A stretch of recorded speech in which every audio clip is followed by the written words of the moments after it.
Good morning, my brothers and sisters. Welcome to episode 57 of Be With Me. We're in season 3, and we're at the cross, and Jesus has died. And today we're going to learn about the burial and the Burial-ers, the people who buried Jesus. I'm going to read from Luke chapter 23, and I'll bring in some of the other details that come from the other Gospels. This is 23:50. Now, there was a man named Joseph from the Jewish town of Arimethea. He was a member of the council, a good and righteous man, who had not consented to their decision and action, and he was looking for the kingdom of God. This man went to Pilate and asked for the body of Jesus. He took it down and wrapped it in a linen shroud and laid him in a tomb cut in stone, where no one had ever been laid. It was the day of preparation, and the Sabbath was beginning. The women who had come with him from Galilee followed him and saw the tomb and how his body was laid. All right, so let's talk about this guy, Joseph of Arimathea. We have to talk about him because he's mentioned nowhere else in the Bible other than the burial of Jesus. He's in all 4 of the gospel. We know that he is a member of the council, that is the Sanhedrin. That was the body of Jews that voted with some sort of a nighttime quorum to convict Jesus of blasphemy, send him to Pilate, and then get the whole crucifixion thing rolling. We found out in Matthew that he is rich. Now, why is that important? Well, Isaiah 53 says that he made his grave, a prophecy about Jesus, with the rich man in his death. And that's how Joseph of Arimathea is prophesied about in the book of Isaiah. And then he is introduced to us here. So we get to meet this guy.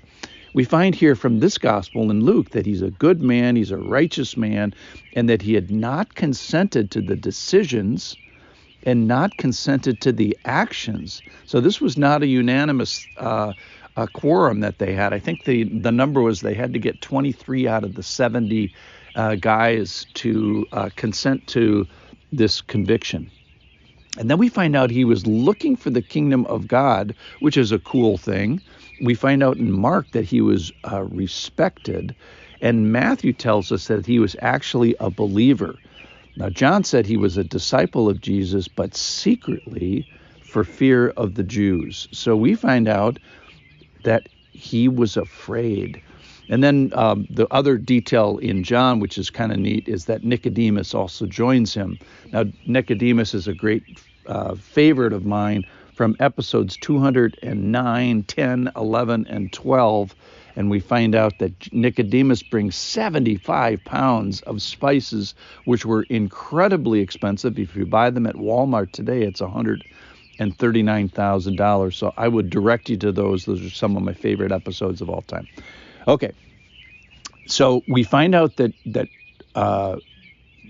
Joseph of Arimathea was afraid. He was afraid of the Jews, and we found that he was also afraid of Pilate. And these are both very rational fields. These are both very powerful organizations and powerful people, and he had to take courage to go to Pilate. Now, Pilate was surprised. John gives all the details about them breaking the thieves' legs and piercing Jesus' side, and then he sends for the centurion to check and see if this is true, and he asks for the body. One of the Gospels says that it's actually a corpse of Jesus.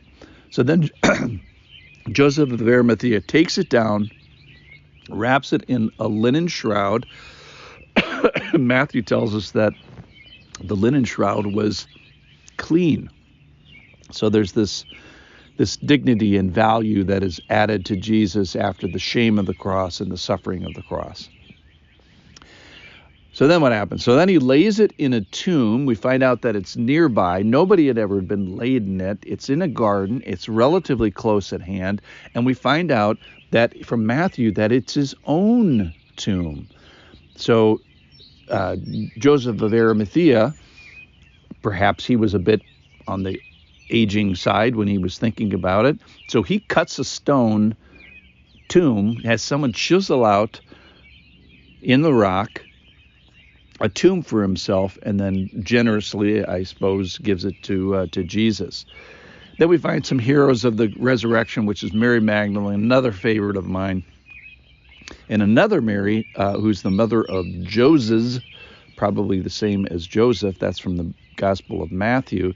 And they're watching, and they find out, and apparently the 75 pounds of spices that Nicodemus brings are not enough, because they bring spices on Sunday morning. All right, so when is this all happening? So this is the day of preparation. That is preparation for the Sabbath. The Sabbath is Saturday. This is Friday. So this is Good Friday. This is the last few minutes of the sunlight of Good Friday. And that's why they broke the legs of the thieves and got them off the cross, so they wouldn't be there on sundown of Friday as it moves into their Saturday. So what do we find out here? We have Joseph, we have Nicodemus, we have these great women, we have Pilate and the centurion all coming together.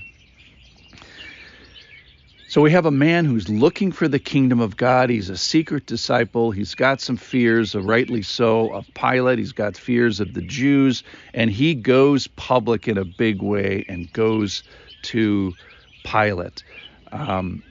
It's one of the earliest believers that we know about. We find out that he's Jewish, he's rich, he's respected. He uses his platform and influence to have access to the Sanhedrin, and more specifically, his influence to have access before Pilate.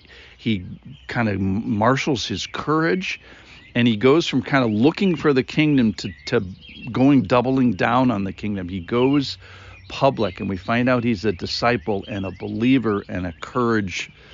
So maybe today or whatever, maybe the day is for you that you've been a secret disciple and you want to go public and courage. I was thinking about baptism as one of the things that makes a believer go from kind of the secret believing, thinking, maybe acting a little bit, and then you go very, very public. So what an encouragement. This man, Joseph of Arimethea, we never hear about him again, and he is one of the heroes of the death, burial, which is big today, and eventually the resurrection of Jesus. What a great guy. It was nice to meet him. Like I said before, we'll probably have to buy this guy lunch when we get to heaven. Thanks for listening. I'll see you tomorrow.